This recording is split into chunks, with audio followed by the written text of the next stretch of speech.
I know this is the third video on the recall on certain 2022 Lexus NX 450h Plus and 2021 to 2022 Toyota RAV4 Primes.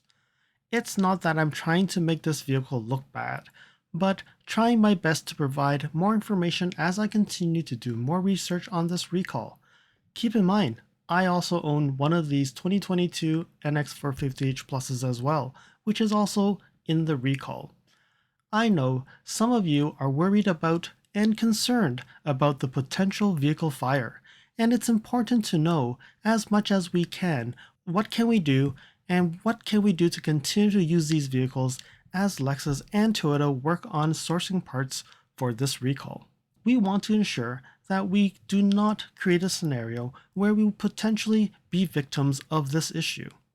And in this video, I will continue to provide more information on this issue, and I recommend all NX 450h Plus owners and even RAV4 Prime owners to watch this to the end. And now, let's get to it.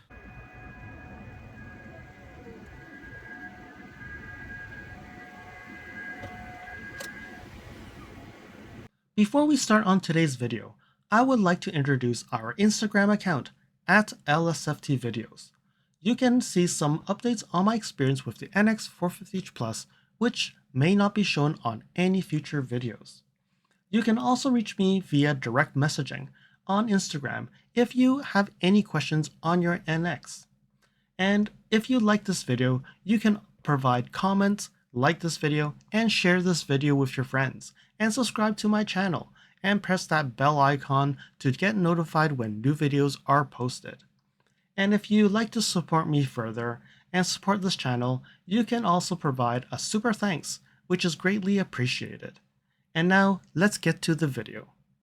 Hey, it's LSFT here today, and today we're here to go over the documents that Toyota and Lexus has provided to the NHTSA regarding the recall on the DC to DC converter for the 21 to 22 Toyota RAV4 Prime and certain 2022 Lexus NX 450h Plus vehicles, which could create a potential vehicle fire. I know that Lexus Europe and Asia, I don't think I've seen any recalls yet, and if you have seen the recall, let me know in the comments below. And if you haven't, I'm not sure why this is the case. But based on my research on these documents that Lexus has provided, it sounds like these will apply to all NX 450h Plus built within that time period, and every single vehicle would need to be recalled unless they have not sold any plug-in hybrids during that time frame to that market. Then there's no recall necessary. Now let's look at the documentation provided by Toyota here. So we're here with the NHTSA, and now instead of having 2 recalls, we're on the 3rd. And when I scroll down here, you can start seeing that under the recalls, July 12th, DC converter may fail and short circuit. So it says a short circuit can cause DC to DC converter to overheat, increasing the risk of a vehicle fire. And as I expand here, now we see more information. It says potentially affected is 43,442 units. And it says Toyota Motor Engineering and Manufacturing, in brackets Toyota, is recalling certain 2022 RAV4 Prime and 2022 Lexus NX 450h Plus plug-in hybrids vehicles. The electric current rectifying module contains within the DC to DC converter may have damage during production, which can cause an electric short circuit. So nothing new here. And it says more here. It says owners are advised not to charge their vehicles when the ambient air temperature is below or expected to drop below 41 degrees Fahrenheit or 5 degrees Celsius. So what I provided, whatever I had from Lexus Canada, was correct. So you can exactly see that information here. And it says dealers will replace the DC-DC converter free of charge, and owner notifications, the letters, are expected to be mailed August 7th. So much earlier than September. 5 documents, and I will go over each document. Some documents are RAV4 Prime only, and some documents are Lexus only. So I will be chaptering this video for RAV4 Primes and also for the Lexus. So if you're a Lexus owner and you don't care about the RAV4 Prime, definitely go and skip and go to the Lexus section. All right, so now let's move on to the first document. All right, so there's 5 documents in this recall information package. So what I've already reviewed is the first 2 are related to the RAV4 Prime. This one is an acknowledgement from NHTSA that they received the recall, and the last 2 is Lexus. So from here on, I'm going to start talking about the RAV4. And at the end, it will be very similar in the dealer package. There are some minor changes, differences. So if you're interested in the RAV4 Prime, continue to watch. If you're interested in the Lexus, skip over to the Lexus chapter. If you're interested to know more about how the defect occurred and what Toyota did to investigate this, you can skip to the last section of this video, and that's where we can find all the day-to-day things that they've done and how they've actually got to the recall.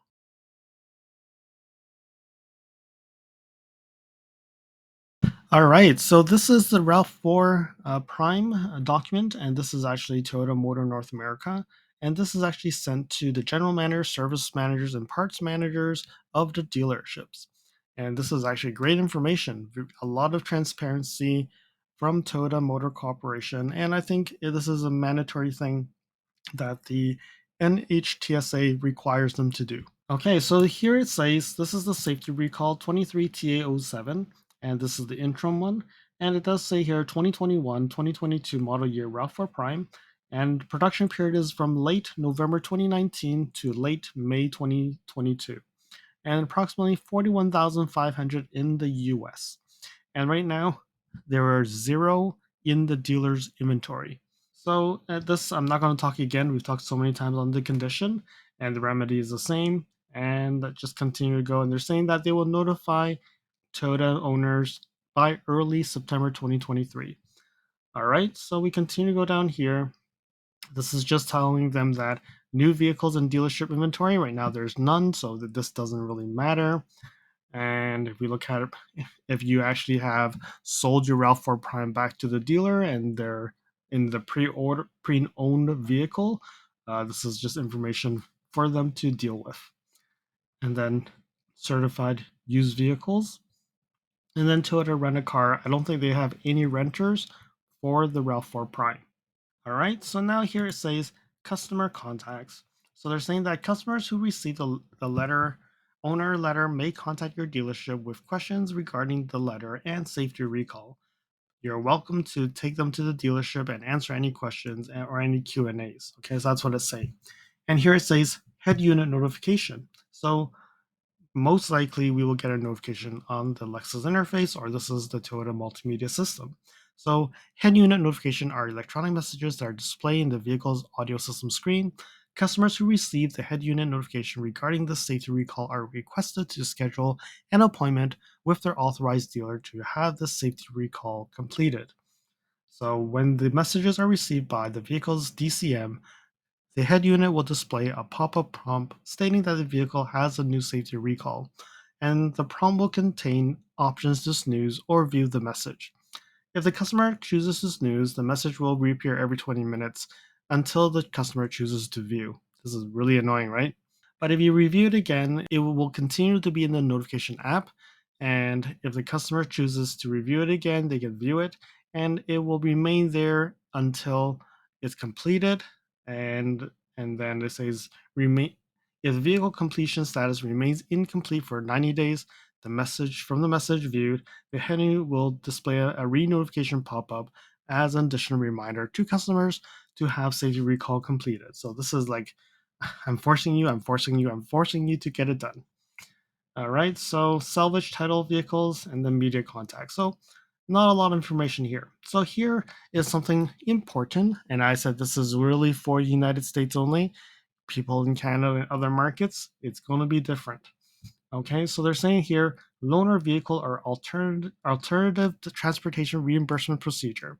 So until the vehicle is inspected and the remedy is performed, if necessary, Toyota recommends that customers refrain from charging their vehicle while the ambient temperature has been below or expected to drop below 41 degrees Fahrenheit or 5 degrees Celsius. And if this is not feasible for a customer, a loaner vehicle or alternative transportation through Toyota Rent-A-Car can be claimed for $42 per day. So then they have some codes here, and they don't have the information, but you can actually rent a car until it gets fixed. And again, our vehicles do not need to be charged to be driven. It just won't be as efficient, or you'll be visiting the gas stations more. But that could be the situation. But again, the good thing is 41 degrees Fahrenheit or 5 degrees Celsius, it's going to take a few months. And hopefully by then, our vehicles would have been repaired and this will never be a problem. All right, so let's continue to move down. So this is just talking about the recall, how the campaign is done, and then they have some safety. They have some questions, potential Q&As. So they're explaining what the conditions is. And I've already talked about this one in the last video where it says you'll get this message. And right now they're actually saying another message, charging system malfunction, stop in a safe place, see owner's manual. So that could be another message that happens. And this probably may be a message that shows on the RAV4 Prime as well. So we'll have to see in the Lexus one if this one actually gets shown as well. All right, so then they're just saying what they're going to do, and this is talking about the RAV4 Prime. Are there other Lexus Toyota Scion vehicles in the safety? Yes, NX 450H Plus. So everything else seems to be just normal questions, and this is the vehicle disclosure form. All right, so that's all we have for this first document. Let's move on to the second one.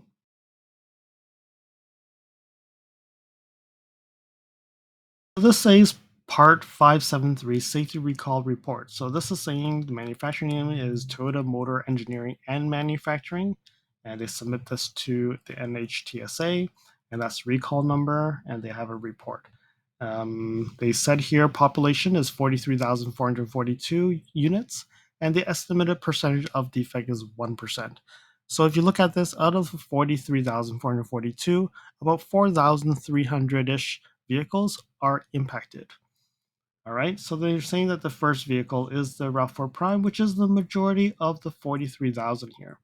And they're saying the production is between this time. So they're saying here is Toyota is unable to estimate the percentage of the involved vehicles that actually contain the DC to DC converter with a damaged rectifying module as described in the report. However, as the NHTSA manufacturer portal requires an integer value entered, Toyota has entered the value of 1 in response to the question in the portal. For the purpose of the risk report, 1 means unknown. So they don't know how many of the 43,000 are actually being impacted. So it could be 0, it could be whatever. So that's what they mean by this 1%. Okay, so then they're looking at the same thing with the Lexus here. So it's only 2022 model. And the same thing, they do not know, but they're saying that the manufacturing dates is April 7th, 2021, which is even, I would say this is even the prototype vehicles, and to May 27th, 2022. So that's the manufacturing for the Lexus NX. And then they're describing the defect here. I think it's exactly the same here. And I'm not going to go through that again. And this is the part number, the G92704206. And the manufacturer is Denso Corporation. And they're actually going to have more information on the Lexus side. So if you're interested on how they figured out this issue, you can actually go into the defect information report. I will probably make a section for that so you can skip to it if you're interested. Okay, so I'm going to continue to go down here. They're saying here that notifications to the owners will occur by September 10th. So what we're expecting is we will get these letters before September 10th. Okay, and here they're saying is notification to distributors, dealers will be sent on July 12th. I think the dealers have received it. And they're saying right now, August 7th to September 10th is the range where we will get these letters. So I think it's critical that once you get the letter, go call your dealership and get it repaired, because I think it's critical to have this done, as we do not know what we have or not. It says 1%, but they said they don't know, so that's why they put 1%. Okay, so this is the time frame. So whoever's lucky to get the date, the letter, great early, and you can move it on and go to the dealer. All right, so let's continue scroll. That's all we have on this safety recall report. So let's move on to the next document.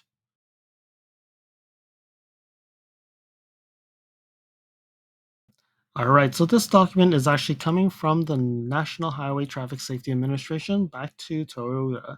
And it's 2 days after they've actually did this pre-notification, and it's July 14th, just saying that they've received information and that these models are impacted, and this is the recall campaign number, and there's that many potential numbers that have issues, and just a little description about it and the remedy on it. So it does explain here.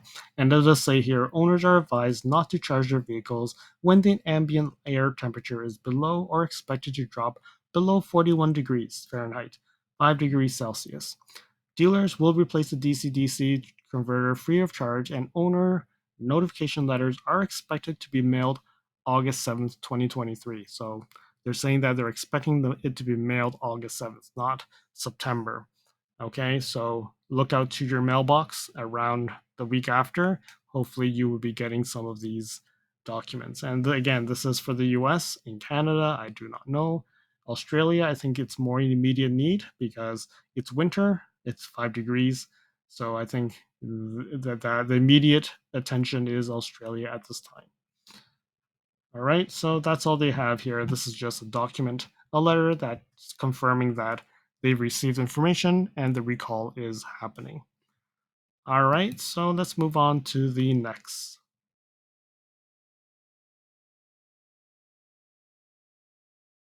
All right, so here we have the Lexus document to the Lexus dealer principals, general manager, service managers, and parts manager. And here it says certain 2022 NX 450H pluses. Production is early April 2021 to late May 2022, with approximately 1,900 vehicles.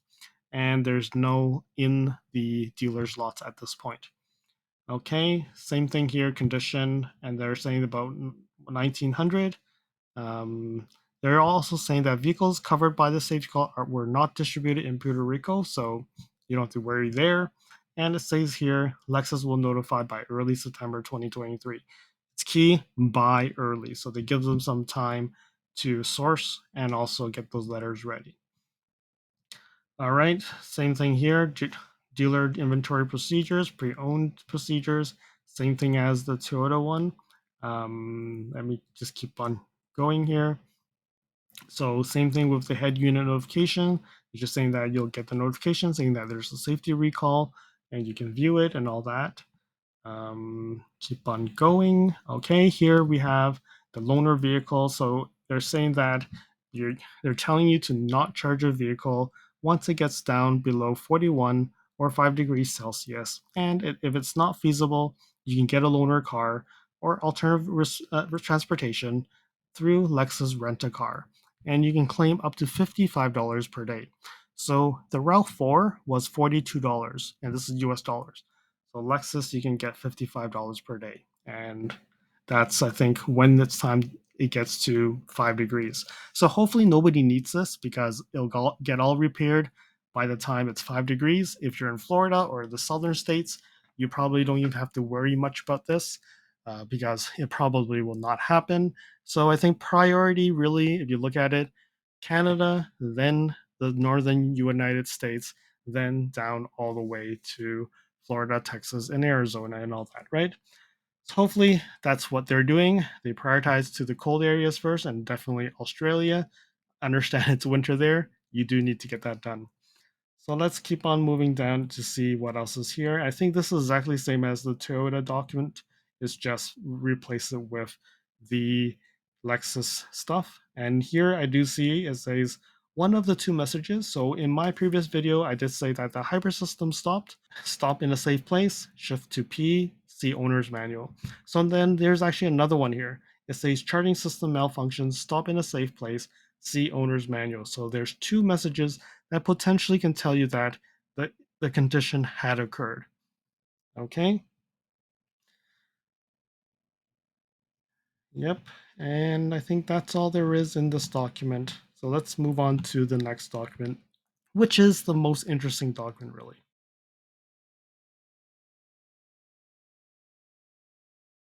All right, so this is the most interesting document out of all the 5 documents because this actually is the defect information report. So there's a lot more information regarding the defect and how it actually is impacted and how they actually figured this out. So this is where the interesting is. So again, so I'm going to skip so you can see that Toyota Motor Corporation, the US identity, and Denso is the one who actually makes the DC to DC converter. And they're saying that you can see the RAV4 Prime 2021-22, November 25th, 2019 to May 27th, 2022.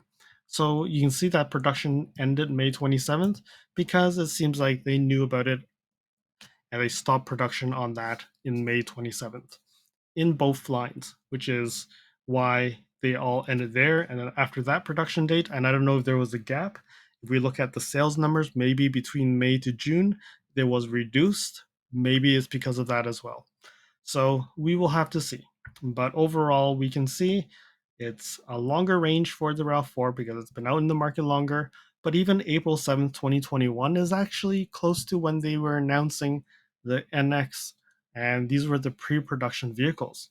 So they're saying that you can see that the RAV4 Prime and the NX 450H Plus uses the same part number, and it's the converter assembly DC to DC converter. So let's see a little bit more about this part. All right, so this is the part number G9270-42060, and it says that this is the hybrid voltage converter. It's $800, so it's an expensive recall. If you look at it, $800 by 42,000 vehicles. That's pretty much a lot of vehicles there, right? When you look at it, it says it fits the NX and the RX. So definitely, this is a Lexus one. The Toyota one is actually the same, so it's exactly the same part. But then you know that RX 450H Plus was not available in Americas yet, so that's not a problem for the RX. But I'm just wondering if the RX 450H Plus in Europe are also in the recall as well. So we'll have to look at that. But looking at it, this is really the part, and you can see this is BEV or fuel cell EV. So they didn't say plug-in hybrid, but overall, it does seem that this does not impact any other vehicle other than the NX and the RX. So you see here it says the NX base. The NX base starts with a J. So even the vehicles that are even it says 2023 here, but what I'm thinking this is that they've already changed the part for the 2023 because that's not part of the recall. But it does say it's the NX base F Sport and the RX and RX with the J VINs. So Japanese made or even America made, Canada made. So I don't know, but it seems like this is only for BEVs and fuel cells. So just looking at here, see one of these diagrams to see what it is. Okay, looks like I cannot expand it. But there we go. And you can see here, I can go full size. So this is the DC to DC. And this is where you plug it in. So you need to have a plug to have this. So hybrids you're not worried about it. And overall, this is essentially the part that is getting replaced. And it's not a cheap replacement as well. The battery cable charging is also $850 as well. So it's not a cheap part, but overall, it needs to be changed. All right, so let's move back over to that document and continue to see more. All right, so one important thing it says here, although the involved vehicles are within the above production period range, not all vehicles in this range were sold in the United States. So this is the reason why. So you say number 1 here. This is the reason why I would say not just US, Canada, and Australia is getting this recall. It's essentially everywhere around the world because they're saying that it is all the vehicles in that production range.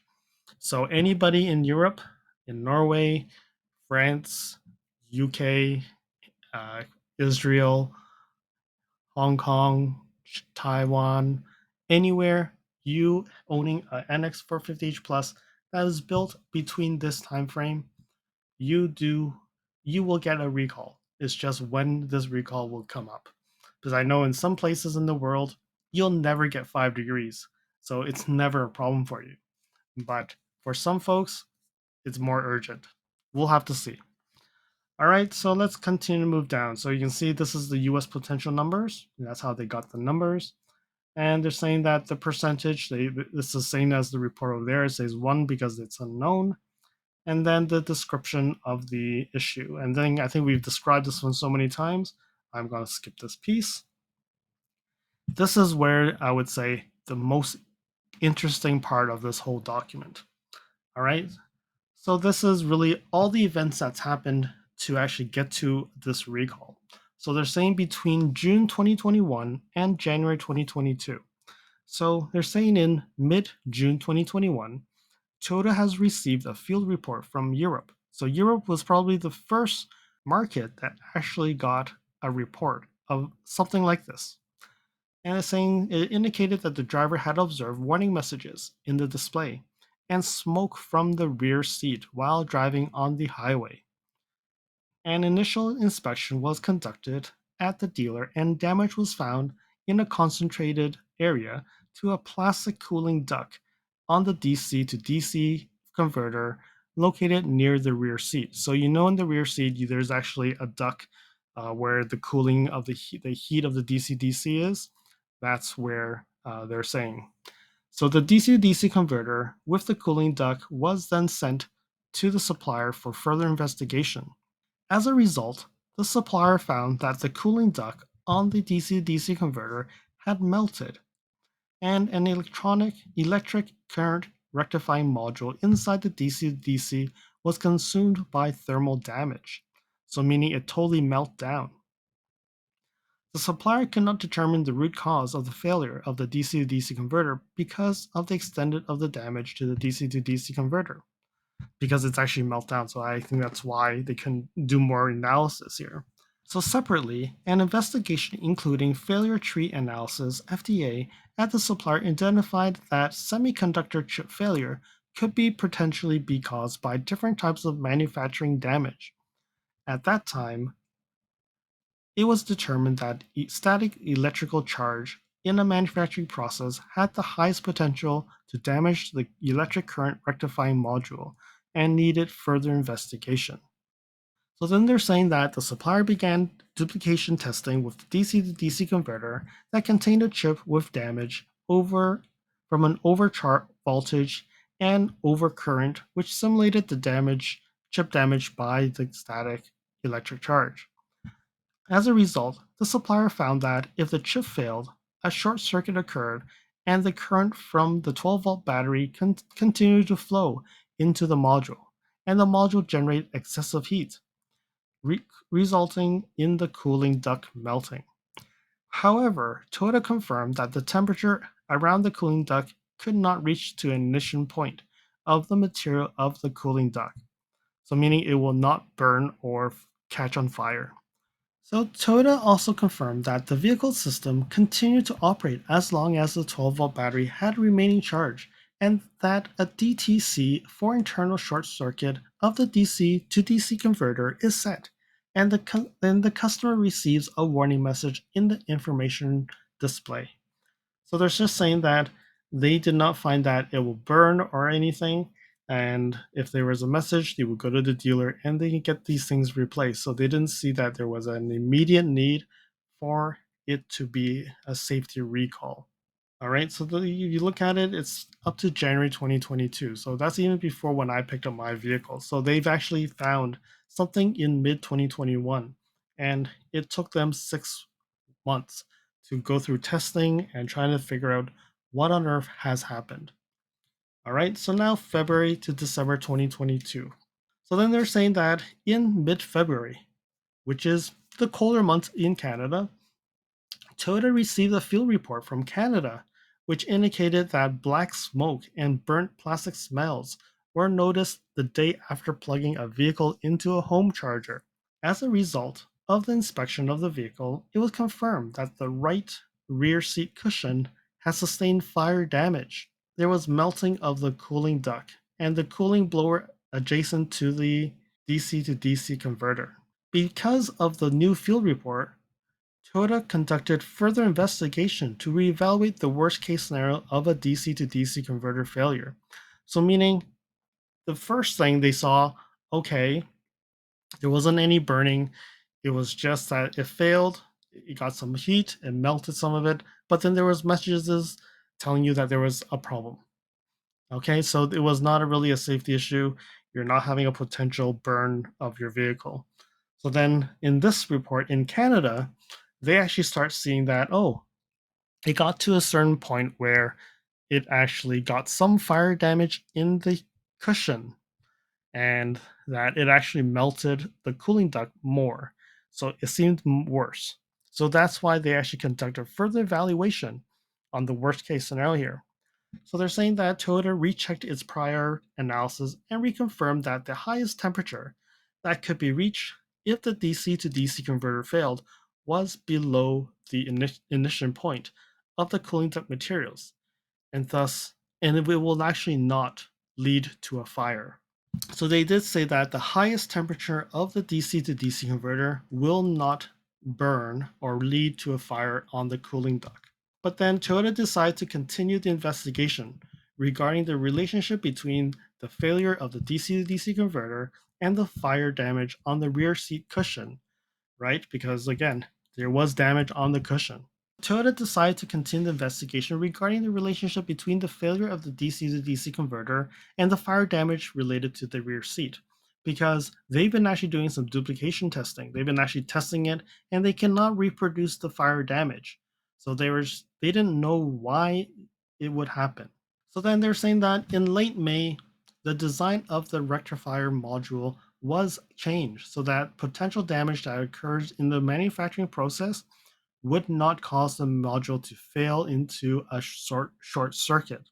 So with the design change, the module will fail to an open circuit and would not allow the flow of the current from the 12-volt battery to the module so that it will actually not heat up. Okay, so that's why they're saying in late May they've actually redesigned it, and that was actually being produced. So that's why up to May production, anything after that actually got the new part.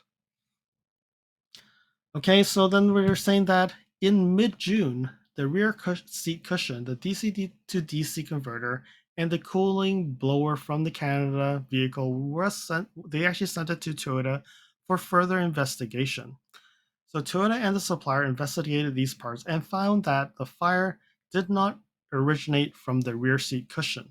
So it wasn't someone actually having a cigarette or a match. So you can't blame it on the owner, right?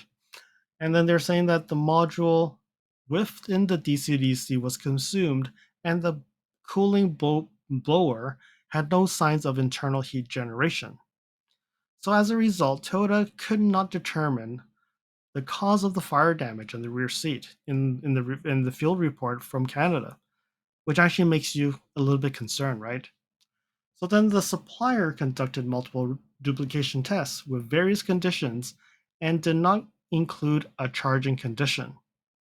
So under those conditions, the supplier could not duplicate the fire damage and could not identify any new information from testing that indicated that the cause of the fire to the rear seats. Therefore, Toyota again began to review the condition of the vehicle and the recovery parts.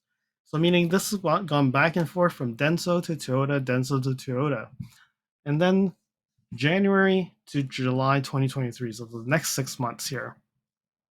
So as a result of the review, Toyota determined that testing the vehicle was needed under charging conditions.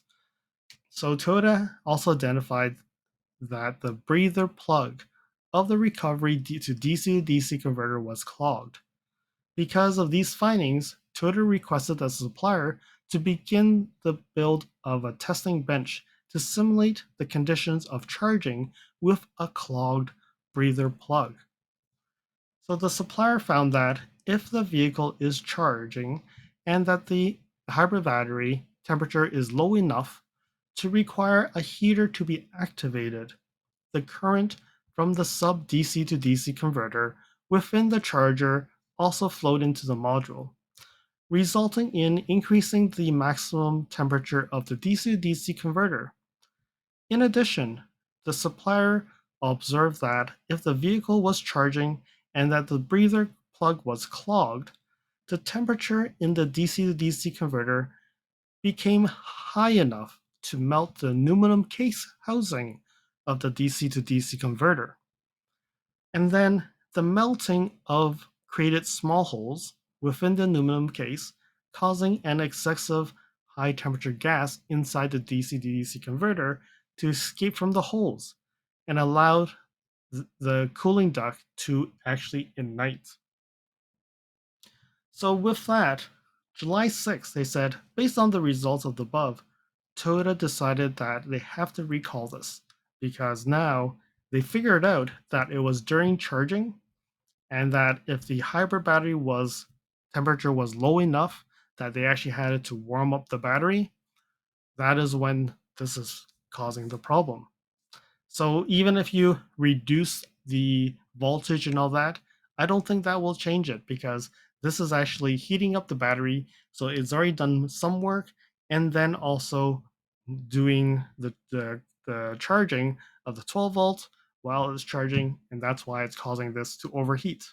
As of June 21st, 2023, based on the review, Toyota's best engineering judgment is that there are 4 Toyota field technical reports and 2 warranty claims that have been received from the US sources that relate and or may relate to the condition which were considered in the decision to submit this report. So based on what we're seeing here, so 1 in Europe, 1 in Canada, but then they say there's actually 2 more, which is a total of 4, and 2 warranty claims in the US. So a total of 6 of the vehicles have actually been reported, and that's why they said they have to recall this. So this is not just the Lexus, this is the RAV4 Prime and the Lexus. So when you look at that, 43,000, there were 4 reports from a field report and 2 warranty claims. So 6 out of the 43,000 have experienced this type of issue. I've actually gone through the full winter, even minus 21 degrees, where I had to warm up the battery. Maybe, I don't know. But it's definitely, if this does get done by September, I don't see this as a problem. If it gets up to November timeframe, I think that's when we will have issues. So there we have it. This is the document. I think after this, there's not much information. Let me just keep on going. Yep, this is the end of the document. So this is very good information to let you evaluate, are you concerned about what the problem is? And are you concerned about charging your vehicle? I think the most important thing is that once you get your letter, get it fixed as soon as possible. And I think that's the most important thing to do. So there we have it. That's all the information that Toyota has provided to the NHTSA. And I think this is extremely good information for us to understand the problem. And now I think this should give you some comfort on what the problem is. And you now know what will happen if it does happen. I think there's no immediate actions that we need to do in North America. Australia is different, and that's why they've actually told Australians to not charge their vehicles. And I think they probably would be the first country, the first market to actually get the recall done. There's not that many, only 150-ish vehicles, so that should be done quite quickly. And then I think they should be moving on. I'm hoping that Lexus Europe, you are getting your recall done as soon as possible. I haven't seen any reports, and that's what makes me concerned because I don't think they've used a different DC to DC converter in Europe. Thank you for watching. If you liked this video, please comment, like, share this video, and if you want to see more videos like this, you can subscribe to my channel and press that bell icon to get notified when new videos are posted. And if you'd like to support this channel, you can provide me a super thanks. And until next time, cheers.